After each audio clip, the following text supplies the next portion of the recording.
آیت میں ان کی عادت یہ بیان کی گئی کہ جب ان منافقین سے کہا جاتا ہے کہ تم ایسے سچے پکے مومن ہو جاؤ جس طریقے سے تمہیں میں سے بعض لوگ سچے پکے مومن ہیں، تو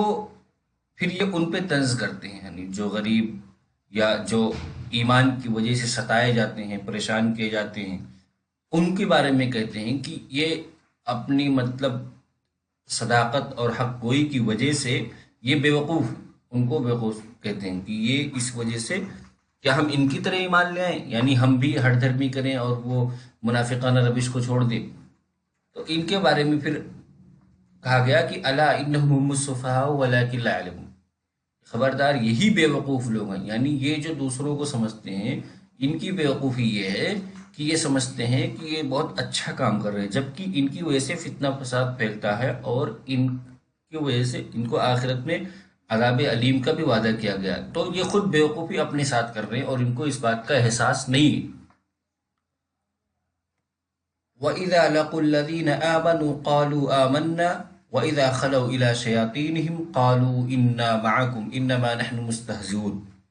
اور جب یہ مومنین سے ملتے ہیں تو کہتے ہیں کہ ہم ایمان لے آئے، اور جب یہ اپنے ہی شیطانوں کے ساتھ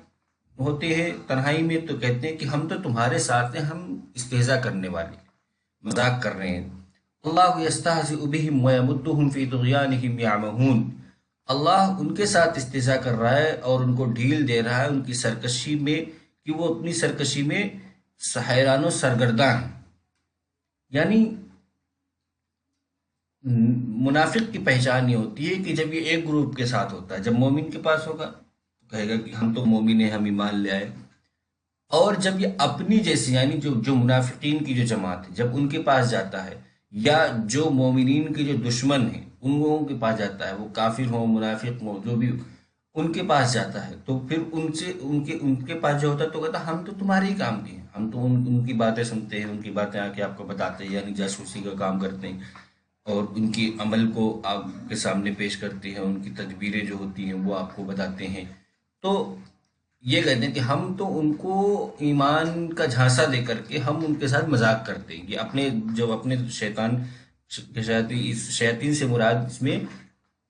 شیاطین قرآن کریم میں شیطان کا لفظ انسان اور جنات دونوں کے لیے یوز، زیادہ تر اس کا استعمال جنات کے لیے ہوتا ہے، لیکن انسان میں بھی جو اس فطرت کے لوگ ہوتے ہیں خبیث فطرت کے، وہ انہیں شیطان کہا جاتا ہے۔ تو یہ جب اپنے لوگوں کے ساتھ ہوتے ہیں تو یہ اس طرح کی باتیں کرتے ہیں کہ ہم تو تمہارے ہی ساتھ کے ہیں اور ہم مومن کے ساتھ استہزاء کرتے ہیں، جبکہ یہ خود اپنی اس سرکشی میں جو یہ بڑھے جا رہے ہیں اللہ ان کے ساتھ استہزاء کر رہے ہیں، اللہ ان کو ہدایت کی توفیق نہیں دے رہا ہے، یہی ان کے ساتھ بھی استہزاء ہے۔ اولئک الذین اشتروا الضلالۃ بالہدی فما ربحت تجارتهم وما كانوا مهتدین، یہی لوگ ہیں جنہوں نے ہدایت سے گمراہی کو خرید لیا، ہدایت کے بدلے میں گمراہی خرید لی، بس ان کی تجارت نے کوئی فائدہ نہیں پہنچایا اور نہ ہی یہ لوگ ہدایت یافتہ ہوئے، یعنی انہوں نے یہ تجارت کی کہ ہدایت ان کے سامنے واضح تھی، حق اور باطل واضح ہو چکا تھا، لیکن انہوں نے جو باطل کی جو گمراہی کی باتیں تھی اس کو ایکسپٹ کیا اور حق کا انکار کیا،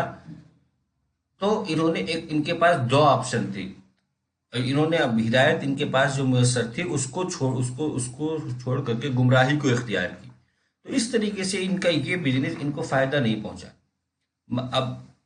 اس کے آگے مثلهم كمثل الذي استوقد نارا فلما اضاءت ما حوله ذهب الله بنورهم وتركهم في ظلمات لا يبصرون صم بكم عمي فهم لا يرجعون او كصيب من السماء فيه ظلمات ورعد وبرق يجعلون اصابعهم في آذانهم من الصواعق حذر الموت والله محيط بالكافرين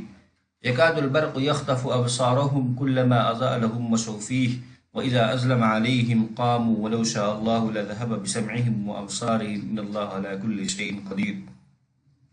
اس آیت میں منافقین کی دو قسمیں بیان کی گئی اور ان دو قسموں کی مثالیہ تمثیلی انداز میں ان کی قسمیں بیان کی گئی کہ ان کی یہ خوبی ہے، اس کو ہم اگلے سبق میں پڑھیں گے۔